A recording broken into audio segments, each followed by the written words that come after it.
the hill. We said it was going to be a step up, but we was perhaps wrong. Yeah, well, it was a step up on paper. You know, it's the toughest test I've had. He's got the most experience. You know, he's had double my fights. You know, so it was on paper the toughest test. But I'm more than ready for people like now. And I said before, I said in the gym to you, that when I get in, he is going to be my toughest test. But I'm going to stop him. He ain't going to do the. At the time, I thought it was 10, but he wasn't going to do 8. I knew that. I was saying it to people before it. I said, "Oh, what did you find him finishing there? Was that the 5th round, was it?" Yeah, yeah, the 5th. But I don't want to sound arrogant, and because I'm not an arrogant person, but I know what I'm capable of. Yeah. You know, and I knew that I'd get in with him, and yeah, he'd give me a bit of trouble in the first couple because it's quite awkward and quite a tough rhythm to get a grip of. But I knew once I got a grip of it, there's only one outcome. He was very confident. I spoke to him about the weigh-in, and he was determined to give you a real test, but that didn't seem to happen. I think, was it the 2nd or the 3rd round when you caught him when you put him down for the first time? Yeah, I think it was the 3rd. I caught him with body shot. Yeah, it was a peach, and I thought he'd done well to get up off it. You know, it really sunk in. It did. And I think your glove disappeared for a little while. Yeah, then, it did. Yeah, but I hurt him, but I didn't rush because I knew if I get close, he's got the experience. He'll hold. Yeah. And the main thing Steve said to me is, don't let him hold you. Whatever you do, don't let him hold you and make it scrapper. And I didn't. I kept at mid-range, and I didn't get him out of that round. The next round I dropped him again.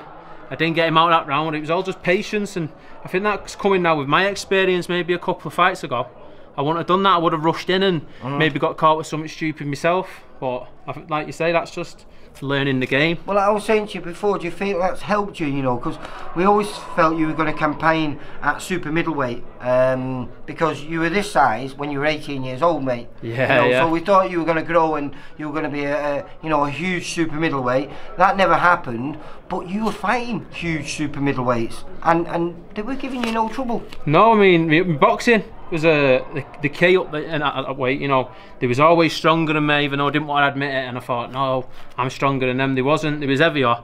They was getting in sometimes half a stone heavier, and it tells. I don't care who you are. It does tell. And I felt it in there, and I thought I can drop down, and we had to think about it. But I'm glad I've done it because, like you say, it's all experience.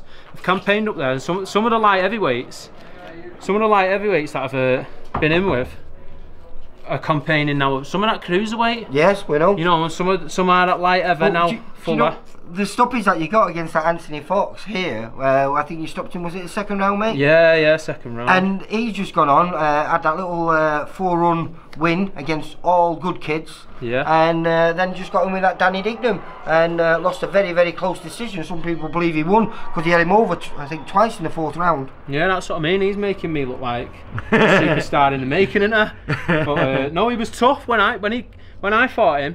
The first round was close, and I think I remember Steve, the cutsman, looked at Steve at the time and said, "Yeah, Steve's it's a bit tight, this, isn't it?" And Steve said, "No, he'll find something." And I think within 10 seconds of him saying it, I caught him with that overhand right and knocked him down, and then he never really recovered after that. So, Steve, yeah, how did you find that, mate? I thought it was good. Yeah, I was happy that Nicky got up off the floor. I thought the first body shot was a belter, to be honest.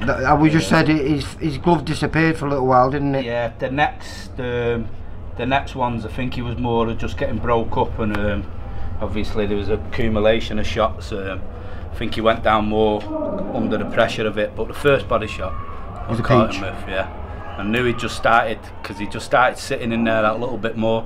Well, I mean, you two have been working together, what, 6 years, 7 years now, since you was amateurs? Yeah, I've known him now since I was 17, so... Yeah, and, you know, you've tweaked his style, you know, you've made him a little bit more looser up top. Where are you hoping him to go now? What's next for him? You want titles? I just want another step up from where we are tonight, obviously. Who will that be then? I don't know, it's hard to say because we've had a few unfortunate ones, and he should have boxed for the central area.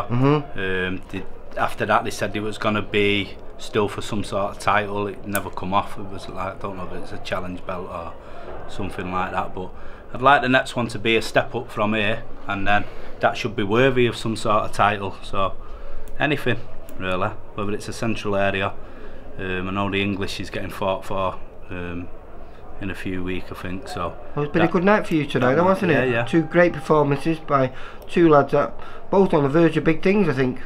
Well, it's just like I say, it's up to the matchmakers now and up to Steve Woods to try and get him in with the right people.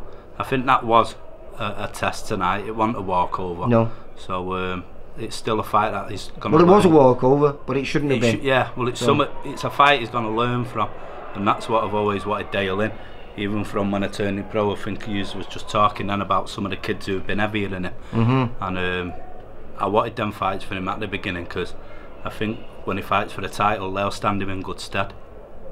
And hopefully that could be this year, or certainly not.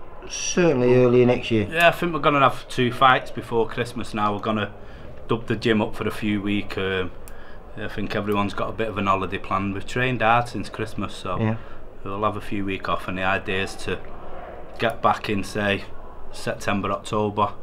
Probably have a week off and then get right back on it again. Have one December, and then we can have a few weeks off and enjoy Christmas then. Right, okay.